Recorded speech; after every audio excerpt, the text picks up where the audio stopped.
Hi, I'm Dave. I'm Anna. And I'm Jordan. And we're Team Ethanol. Today we're going to be speaking a little bit about ethanol. So there's actually a couple different types of ethanol. There's corn ethanol, which is, as you guess, it's made from corn, and that's the primary type of ethanol we'd see in day-to-day life. And there's also cellulosic ethanol, so that's made from trees and from waste tree products, basically. So we're going to be speaking about that. We're going to be talking about the process, how it's made, the environmental impacts, as well as the economic benefits or not benefits. Cellulosic ethanol is identical chemically to corn ethanol. You can see the formula right here, CH3CH2OH. And ethanol has less energy per gallon than gasoline, about 30% less per gallon. But it's higher octane, so it's usually used in blends of gasoline and ethanol. So one concern with corn-based ethanol is that it takes up land that could be used for food crops. But cellulosic ethanol doesn't carry the same concern because it can be made from things that would usually go to waste, so scraps from lumber mills, some types of grasses that aren't used for anything else, and other waste products. And it also burns cleaner when you actually put it in a car. So it reduces emissions of NOx and carbon dioxide, and it reduces smog drastically. But it does increase the production of formaldehyde and some other cancer-causing agents. So that is one concern. Okay, so now we're going to talk about the process of going from tree to cellulosic ethanol. That's a tree. Jordan and Dave are here to illustrate the process of cutting down a tree. So after the tree is cut down, it gets transported on a truck. I'm a truck. I'm a tree. After that, it's sent to a pre-processing plant. Okay, when the tree arrives at the pre-treatment plant, there's three different types. There's physical, chemical, or biological pre-treatment.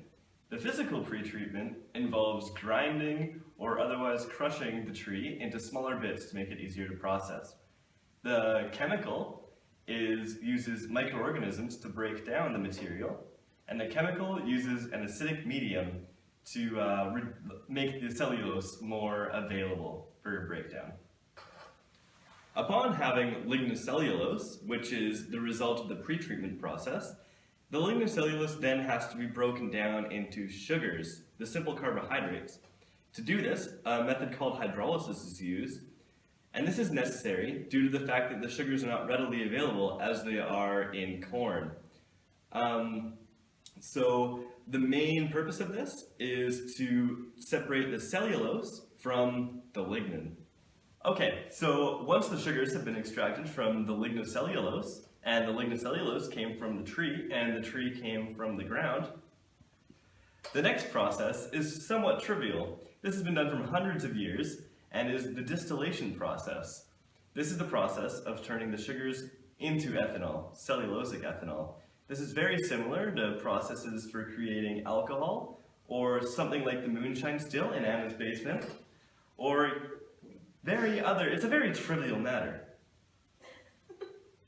There's a lot of misinformation going around about ethanol. So there was a study that showed that the energy that went into producing ethanol was actually greater than the energy you would get out of it in the end, meaning it wouldn't be environmentally friendly. But since then, there's been a lot of studies using better research that show it actually does reduce the net greenhouse gas emissions by over 20%. And cellulosic ethanol is even better than corn ethanol. It can reduce greenhouse gas emissions by almost 88%. Okay, so although it might sound really good environmentally, the economics don't really share the same views on that. So right now, cellulosic ethanol is more expensive than corn ethanol is, which is also more expensive than gasoline is. So if we were to, say, fill up on cellulosic ethanol at the pumps right now, it would be way more than what gasoline is. So although it is sound environmentally, it's not quite there economically anyway. And a big part of that also is that to start a big plant is that it costs a lot of money. The initial startup costs are in the billions of dollars. So that's a big portion of it right there. It may be reduced in the future when more money can be put into research for this, but currently it's out of the price range.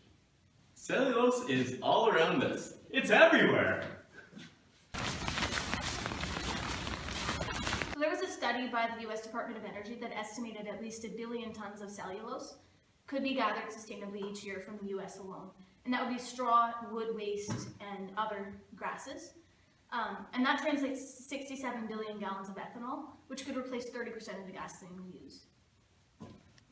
Another way that cellulosic ethanol can be produced is using the thermochemical method. And this involves expensive catalysts, a tar reformer, and produces a synthetic gas, which can then be converted back into ethanol, which combines those particles. Ethanol can also be made into other things. Like alcohol.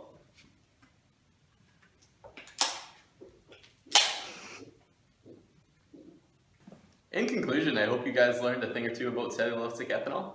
We talked a lot about the properties of it, the process involved, the environment, and even the economics. So thanks again for listening, guys, and hope you have a great day.